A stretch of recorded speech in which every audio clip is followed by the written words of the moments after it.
Hello बच्चों, स्वागत है आपका मैथ्स बाय साइंटिफिक एकेडमी पर। आज के वीडियो में हम पढ़ेंगे परिमेय संख्या। लेकिन परिमेय संख्या को पढ़ने से पहले हम कुछ जो दूसरी संख्याएं हैं उसके बारे में जान लें। तो पहला है आपका प्राकृतिक संख्याएं। प्राकृतिक संख्याएं क्या होती हैं? तो प्राकृतिक संख्याएं ऐसी संख्याएं होती हैं जिसको कि हम गिनने में यूज करते हैं। गिनने की संख्याएं 1, 2, 3, 4, 5, 6 इस तरह से अनंत तक, ये सारी संख्याएं प्राकृतिक संख्याएं होती हैं।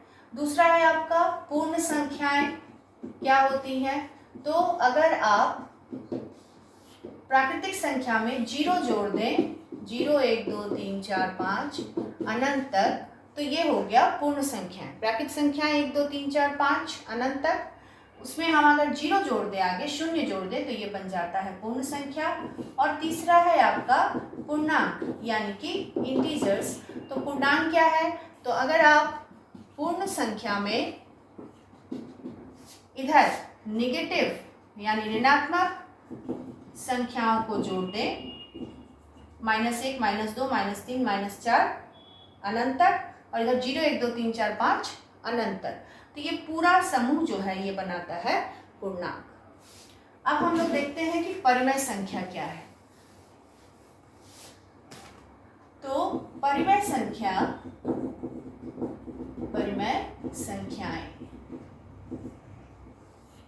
संख्याएं ऐसी संख्याएं होती हैं जिनको हम P/Q के रूप में लिखते हैं, जहां P तथा Q क्या है? पूर्णांक है एक, और Q 0 के बराबर नहीं है।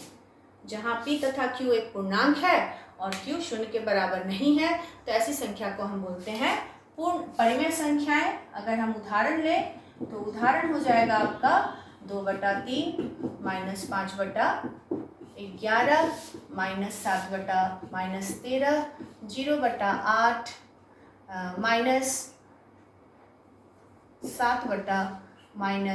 -7/-15। इस तरह से ये सारे ही परिमेय संख्या के उदाहरण हो गए। अब परिमेय संख्या भी दो तरह का होता है। एक घनात्मक परिमेय संख्या। अब घनात्मक परिमेय संख्या किसको कहेंगे? तो वैसी परिमेय संख्या जिसका ऊपर नीचे दोनों P और Q दोनों ही समान चिन्ह का हो, तो उसको बोलेंगे घनात्मक परिमेय संख्या। जैसे इसमें हम देखें तो 2/3 -7/-13, ये क्या है? घनात्मक परिमेय संख्या है, क्योंकि ऊपर नीचे दोनों का चिन्ह समान है। और दूसरा है आपका ऋणात्मक परिमेय संख्या। ऋणात्मक परिमेय संख्या यानी कि जिसका P और Q ऊपर नीचे दोनों ही अलग चिन्ह का हो। अगर हम इस उदाहरण में देखें तो -5/11 और 7/-15 ये दोनों ऋणात्मक परिमेय संख्याएं हैं, क्योंकि इसका ऊपर नीचे और नीचे ऊपर का चिन्ह अलग अलग है। तो अगर ऊपर नीचे दोनों ही प्लस या माइनस है तो धनात्मक, और अलग है तो ऋणात्मक। यदि किसी संख्या के की कोई चिन्ह नहीं है तो उसको हम लोग प्लस लेते हैं, प्लस का चिन्ह है। तो ये हो गया परिमेय संख्या के प्रकार। अब हम लोग सीखते हैं कि परिमेय संख्या के अंश और हर को बदलना। मान लीजिए क्वेश्चन दिया गया कि परिमेय संख्या 4/5 को ऐसी परिमेय संख्या के रूप में लिखें जिसका अंश हो -12, और दूसरा इसी में क्वेश्चन है कि हर हो 15।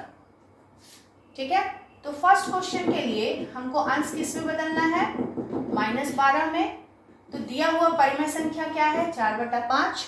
अभी इसका अंश कितना है? 4, और इसको बदलना किस में है?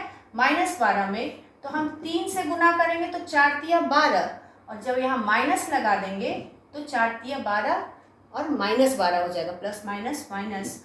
तो हम नीचे भी -3 से गुना करेंगे तो -12/-15। अब दूसरा क्वेश्चन में हमको बदलना है, हर को बनाना है 15। अब दिया हुआ परिमेय संख्या 4/5, अभी इसका हर है क्या है? 5, बदलना है 15 में, तो हम 3 से गुना करेंगे तो ऊपर भी 3 से गुना करेंगे, 12/15। ठीक है, तो इस तरह से अंश और हर में परिवर्तन किया जा सकता है। एक हम और उदाहरण देखते हैं। मान लीजिए क्वेश्चन दिया गया आपको 16/20 परिमेय संख्या, दूसरा क्वेश्चन है परिमेय संख्या 16/20 को ऐसी परिमेय संख्या के रूप में लिखिए जिसका अंश हो 5 नहीं 4। ठीक है, 16/20 को ऐसी परिमेय संख्या के रूप में लिखना है जिसका अंश हो 4। तो अभी ये 16/20 है, इसका अंश क्या है 16, 4 से बड़ा है। तो अब हम यहाँ भाग करेंगे, गुना करके नहीं बदलने वाला।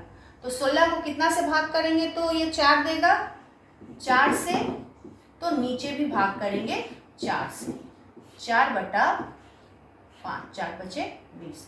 तो पहले 16 था, अब अंश किस में बदल गया, 4 में बदल गया। इसके हर को बदलना है -5 में। अभी इसका हर क्या है 15 और इसको बदलना है -5 में। तो 15 को कितना से भाग करेंगे तो 5 आएगा, 3, और हमको चाहिए -5, तो -3 से भाग करेंगे और ऊपर भी -3 से। तो -3 को -3 से भाग किए 1 और -3 से 5 को भाग किए तो -5। तो हर बदल गया -5 में। ठीक है, तो ये था परिमेय संख्या के इंट्रोडक्शन से संबंधित कुछ सवाल थे। आने वाले वीडियो में हम लोग और सवाल बनाएंगे इससे संबंधित। तब तक के लिए पढ़ाई कीजिए।